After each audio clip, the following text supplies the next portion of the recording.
রব শব্দের অর্থ কি? রব শব্দের অর্থ হলো লালনকর্তা, পালনকর্তা। একটা জিনিসকে যিনি আস্তে আস্তে ধাপের পর ধাপে পূর্ণতায় পৌঁছান, তিনি হলেন রব। যেমন আল্লাহ তাআলা আমাদেরকে আস্তে আস্তে ছোট্ট থেকে বড় করেছেন, এইভাবে ধাপে ধাপে আমাদের একটা গঠন দিয়েছেন, আকার আকৃতি দিয়েছেন। একটা বীজ জমিনের ভিতরে আমরা বপন করি, মাটি ফুঁড়ে চারা অঙ্কুরিত হয় এবং এই চারা আস্তে আস্তে বিরাট একটা বড় গাছ হয়ে যায়। সেই গাছের রূপ যিনি দেন, এই গাছ তৈরি যিনি করেন, তিনিই হলেন রব। তিনি হলেন কে? আল্লাহ, তিনি হলেন রব। ইব্রাহিম আলাইহিস সালাম এর ছোট্ট একটি ঘটনা। ইব্রাহিম আলাইহিস সালামের জামানায় যাকে রাজত্ব আল্লাহ তাআলা দিয়েছিলেন, তিনি হলো কাফের এবং জালেম। তার নাম কি? নমরুদ। তার নাম কি? নমরুদ। এই কথাটি আল্লাহ তাআলা সূরাতুল বাকারার 258 নম্বর আয়াতে আল্লাহ তাআলা বলেছেন। রবের পরিচয় এই আয়াত থেকে আমরা পাবো। আল্লাহ পাক রব্বুল আলামিন বলেন, আলাম তারা ইলাল্লাযীনা হাজ্জা ইব্রাহিমা ফি রাব্বিহি আন আতাহুল্লাহুল মুলকা। আল্লাহ পাক রব্বুল আলামিন বলেন, আলাম তারা, আপনি কি দেখেননি, ইলাল্লাযী হাজ্জা ইব্রাহিমা ফি রাব্বিহি, তার ব্যাপারে যাকে আমি রাজত্ব দিয়েছিলাম, অর্থাৎ নমরুদ, নমরুদ, আমি যাকে রাজত্ব দিয়েছিলাম, এই নমরুদ ইব্রাহিম আলাইহিস সালামের সাথে তর্ক শুরু করে দিল। কি সম্পর্কে? ফি রাব্বিহি, রব সম্পর্কে। আমরা জানি ফেরাউনও বলেছিল আনা রব্বুকুমুল আলা, আমি সব থেকে বড় রব। এবং নমরুদও বলতো যে আমি তো রব, আমি তো বড় রব, আমি রব, আমার পৃথিবীতে আবার কে রব আছে? আমার যে ক্ষমতা, আমি যা ইচ্ছা তাই করতে পারি, আমি রব। তারা নিজেকে রব বলে মনে করত। এখন ফেরাউন আর নমরুদ যে রব বলেছে, এটা কোন হিসাবে সে বলেছে? এর অর্থটা কি করেছে? ফেরাউন নমরুদ কোনোদিন বলেনি আসমান আমি সৃষ্টি করেছি, জমিন আমি সৃষ্টি করেছি, আসমান থেকে বৃষ্টিগুলো আমি নাজিল করি। এই কথা ফেরাউনও বলেনি, নমরুদও কোনোদিন বলেনি। ফেরাউন নমরুদ কোনোদিন বলেনি নদ নদী আমি সৃষ্টি করেছি, আমি নদী থেকে মাছ উৎপন্ন করি, মাছ বাড়াই, আমি জমিন থেকে ফসল উৎপন্ন করি, গাছ বড় করি, ফল ধরাই, মিষ্টি দিই। এইভাবে ফেরাউনও বলেনি, নমরুদও বলেনি। নমরুদ তারপরেও ফেরাউন নমরুদ বলেছে আমি রব। এটা কোন অর্থে বলেছে? রবের অর্থ করেছে আইনদাতা আমি, বিধানদাতা আমি, এই হিসাবে রব।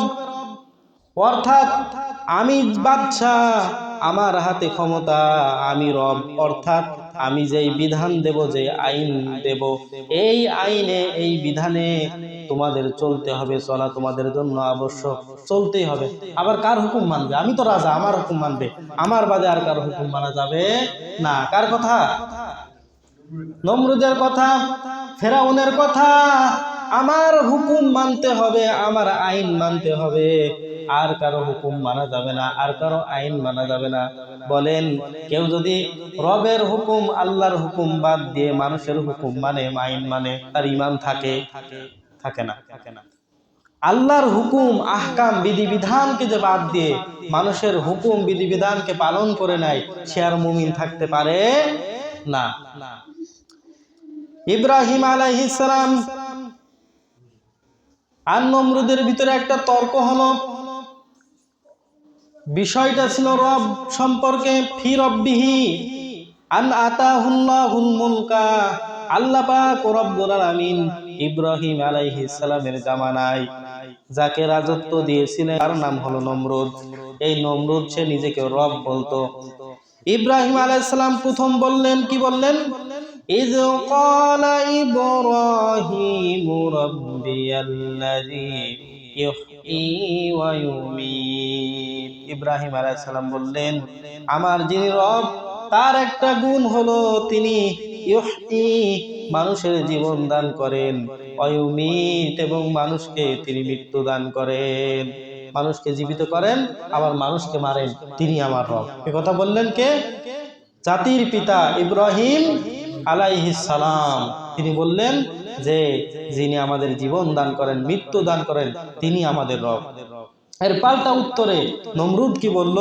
এর পাল্টা উত্তরে নমরুদ বলো,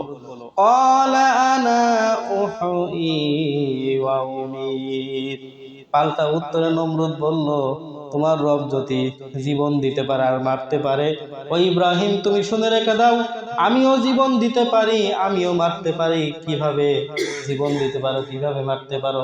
তখন নমরুদ বলল, জেলখানায় দুটো কয়েদি আছে, বন্দি আছে। একজনকে ডেকে পাঠালো যে একজনকে ডেকে আনো, বের করে আনো। দুইজনকে জেলখানা থেকে বের করে আনো। আনার পরে নমরুদ হুকুম দিল, এর গর্দান উড়ায় দাও, তার মানে ওর মেরে দিল। আর একজনকে বলল যে তোমাকে আমি মুক্ত করে দিলাম, তোমাকে আমি ছেড়ে দিলাম, তুমি মুক্ত হয়ে গেলে।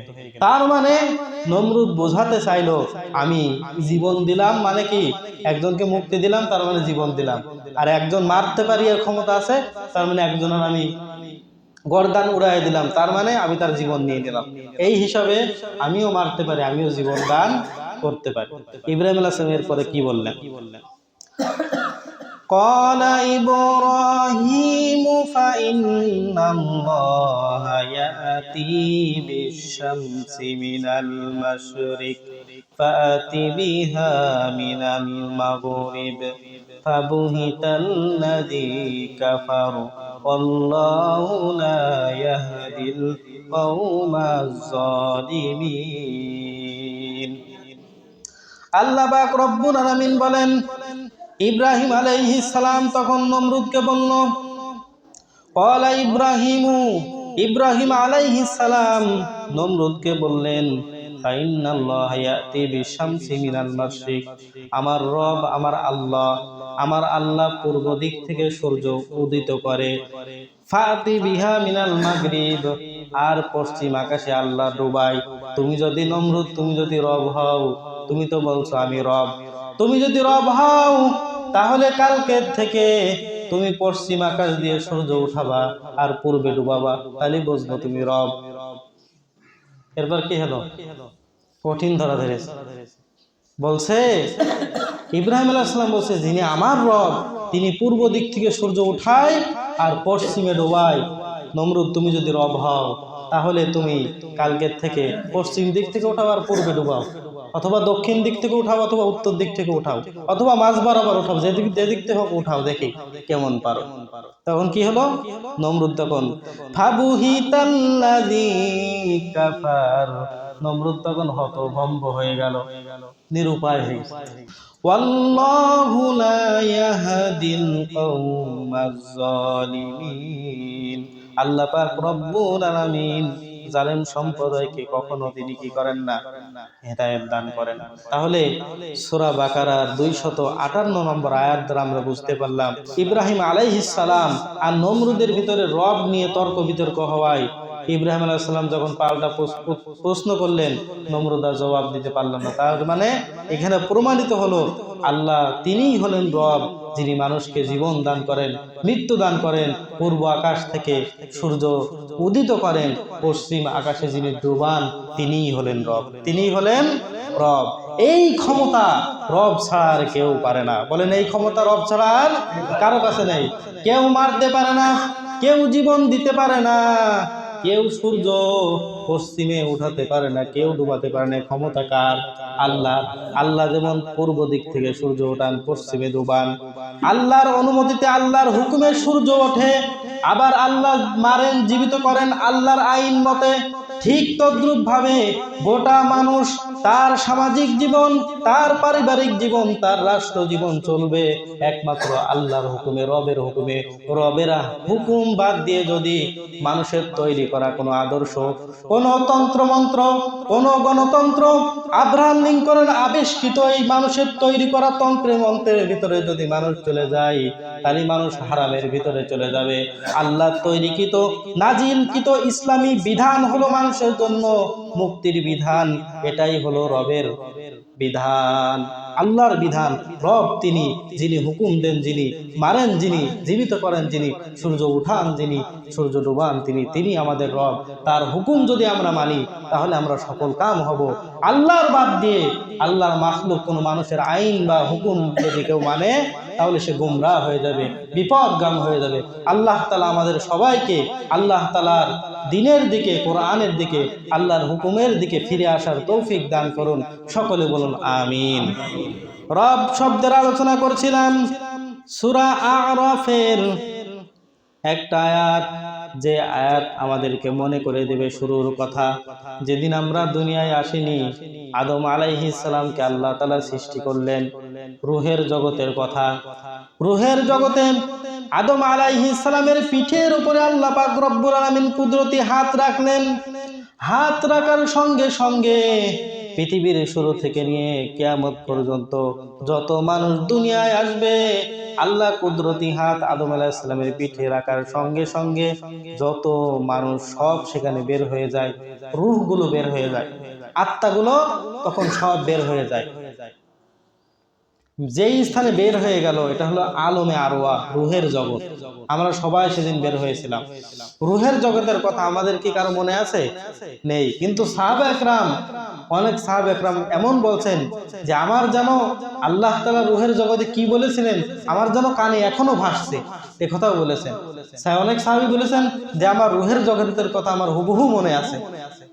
নবী রাসূল সাল্লাল্লাহু আলাইহি ওয়াসাল্লামের সামনে ভাবে বলেছেন। তো কি ঘটনা হয়েছিল সেই রূহের জগতে? আল্লাহ তাআলা আমাদের আত্মাগুলি সব বের করেছিলেন। বের করার পরে আল্লাহ তাআলা আমাদের কাছে অঙ্গীকার নিয়েছিলেন। কি অঙ্গীকার নিয়েছিলেন?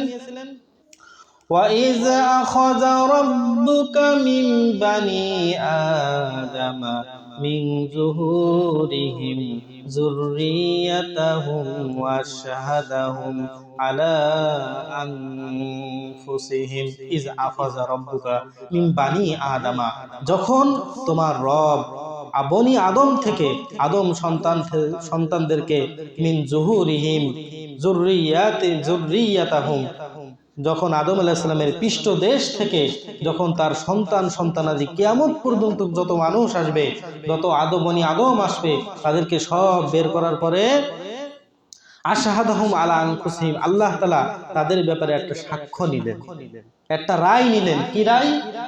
আল্লাহ পাক রব্বুল আলামিন সমস্ত আত্মাগুলোকে একত্রিত করার পর আল্লাহ পাক রব্বুল আলামিন বললেন, আলাস্তু বিরাব্বিকুম, আমি কি তোমাদের রব নই? প্রশ্নটা করলেন কে? আল্লাহ। আল্লাহ বললেন আমি কি তোমাদের রব নই? প্রশ্ন করলেন কাকে? পৃথিবীর শুরু থেকে নিয়ে শেষ পর্যন্ত আদম আলাইহিস সালামের যত সন্তান আসবে, আমরা যত মানুষ আছি, যে ধর্মেরই হোক না কেন, যদি সে মানুষ হয়, সে আলমের রূহের জগতে সে ছিল। সেই জগতে আল্লাহ তাআলা সবার কাছ থেকে অঙ্গীকার নিয়েছেন, ওয়াদা নিয়েছেন। আল্লাহ তাআলা বলেছেন, আলাস্তু বিরাব্বিকুম, আমি কি তোমাদের রব নই?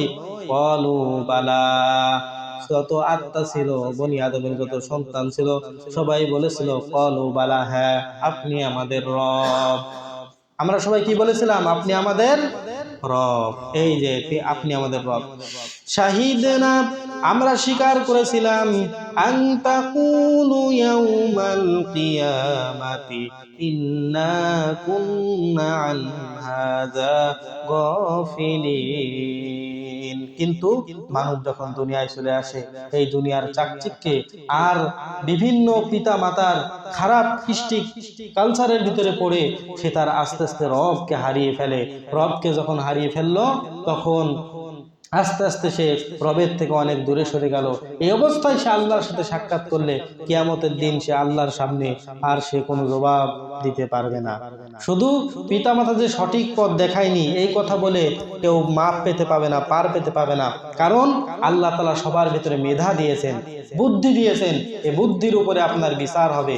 কেউ যদি আপনার কোরআন হাদিস দিয়ে, বক্তব্য দিয়ে, ওয়াজ করে, নসিহত করে নাও বুঝায়, আপনার উপরে দায়িত্ব হলো আল্লাহ যে মেধা আপনাকে দান করেছেন, এই মেধা আপনি খাটাবেন। এই আসমান এত বড় কিভাবে হলো, বৃষ্টিগুলো ঝিরঝির করে কিভাবে নামলো, এই সূর্যের আলো দিয়ে আলোকিত কিভাবে হয়ে গেল, শীতের সময় এই শীত চলে আসে, গরমের সময় গরম আসে, গাছে কি সুন্দর সুন্দর ফল হয়, ফলগুলো পাকে কি মিষ্টি, এগুলো কোথা থেকে আসলো? এমনি এমনি আসে না, নিশ্চয়ই এর একজন স্রষ্টা আছে। এইভাবে চিন্তা করা সকলের উপর আবশ্যক। চিন্তা করে করে তার রবকে খোঁজ করা হলো আবশ্যক। ইব্রাহিম আলাইহিস সালাম যখন ছোট ছিলেন, তার পিতা ছিল মূর্তি পূজক। মূর্তি পূজা করত। রব কে পিতা চেনায়নি, ইব্রাহিম আলাইহিস সালাম নিজে নিজে রবকে চিন্তা করেছেন। প্রথমে কি দেখছেন? প্রথমে ছোট্ট একটা তারকা দেখছেন, দেখে বলছেন এটা হয়তো আমার রব হতে পারে, ওই যে দূরে দেখা যায় ওটা আমার রব। তারকা যখন ডুবে গেল, ইব্রাহিম আলাইহিস সালাম বললেন যে জিনিস ডুবে যায় সে জিনিস আমার রব হতে পারে।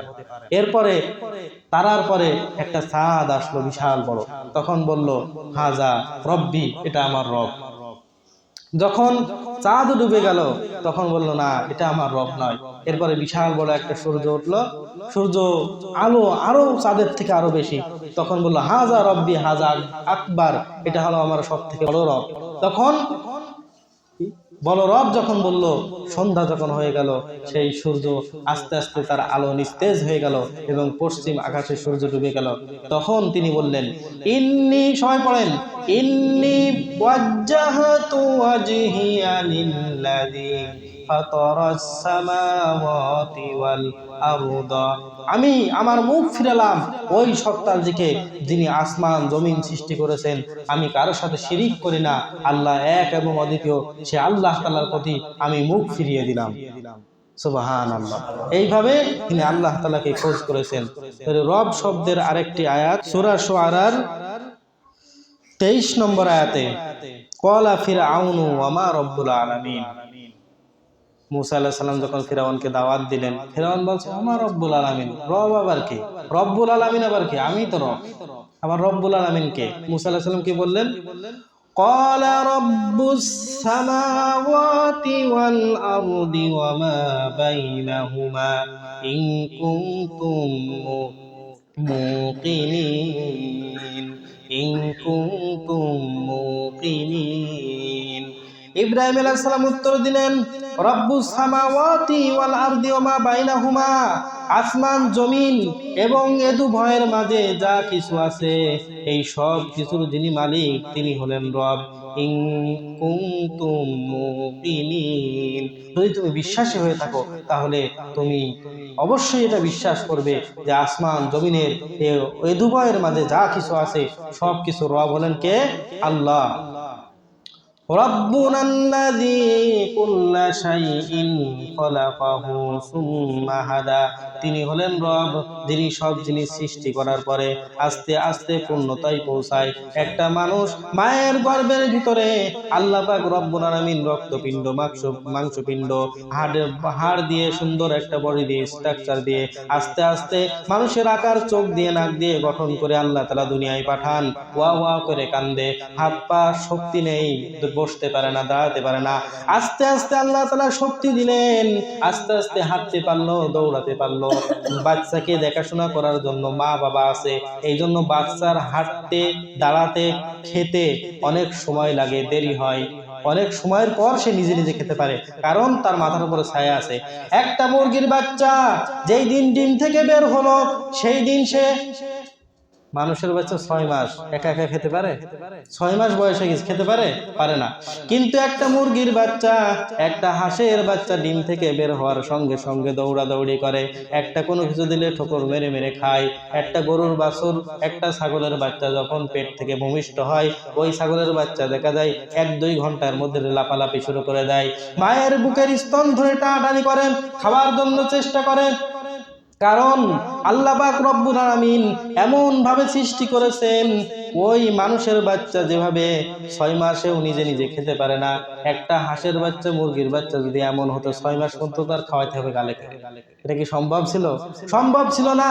এজন্য আল্লাহ পাক রব্বুল আলামিন নিজ কুদরতে মুরগির বাচ্চা, ছাগলের বাচ্চা, গরুর বাচ্চার ভিতরে এমন শক্তি, এমন মেধা আল্লাহ তাআলা দান করেছেন যাতে করে তারা সুন্দরভাবে জীবন যাপন করে বড় হতে পারে, আর আমরা সেগুলো খেয়ে আল্লাহর শুকরিয়া আদায় করতে পারি। তিনি আমাদের রব, তিনি আমাদের জন্য সব বন্দোবস্ত করেছেন, ব্যবস্থা করেছেন, তিনি আমাদের রব। সর্বশেষ কথা, একটা মুরগি যখন কি করে, একটা মুরগি যখন তার 10-12টা বাচ্চা নিয়ে চলাফেরা করে, যখন একটা চিল দেখে তখন হালকা একটা চি করে একটা আওয়াজ দেয়। আওয়াজ দেওয়ার সঙ্গে সঙ্গে 10 দিনের বাচ্চা, 5 দিনের বাচ্চা ছুটে এসে মায়ের কোলের ভিতরে সবাই ঢেকে পড়ে। এই বুদ্ধি দিয়েছেন কে? আল্লাহ। তিনি হলেন রব, তিনি হলেন রব।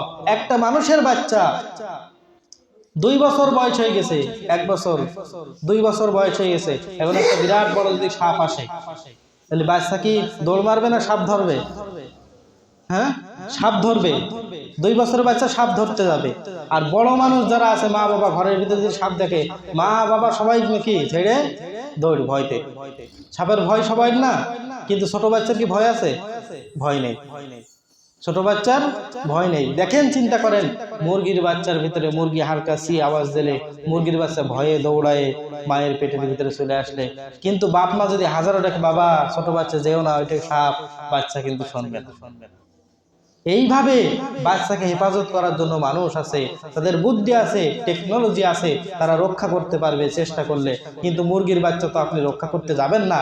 এজন্য আল্লাহ তাআলা মুরগির বাচ্চার ভিতরে এমন মেধা, এমন বুদ্ধি দিয়ে দিয়েছেন, মা শুধু চি আওয়াজ করবে, বাচ্চাগুলো সব মুরগির পেটের ভিতরে চলে আসবেন। তিনি হলেন রব, তিনি হলেন রব, যিনি অপূর্ণতা থেকে আস্তে আস্তে পূর্ণতা দান করেন, পূর্ণতায় পৌঁছান, তিনি হলেন রব। আসুন আমরা আমাদের রবের প্রতি আস্থাশীল হই, রবের হুকুম মানি, আইন মানি, বিধান মানি, রবের চাওয়া অনুযায়ী জিন্দেগি আমরা যদি পরিচালনা করি, তাহলে আমাদের জীবন সুন্দর হবে। প্রথম কথা, আলাস্তু বিরব্বিকুম, রূহের জগতে তোমার রবকে?